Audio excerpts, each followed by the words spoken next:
Wait பண்ணுறான் மேலே ஏறலாமா வேணாமான்னு. அம்மா வேற பார்த்துக்கலாம், அம்மா என்ன சொல்லுவாங்க. சைடில் ஏறிட்டான். அதே அப்புறம் வெயிட் பண்ணி மெதுவாக ஏறுற. அம்மா உன்னை ஏற சொன்னாங்களா? அம்மா பர்மிஷன் கொடுத்தாங்களா?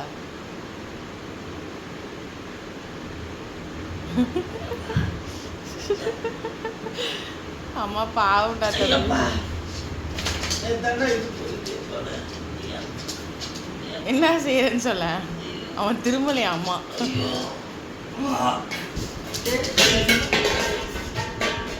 அம்மா திரும்பலையா தம்பி.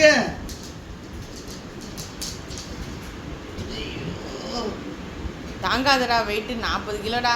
இறங்கு.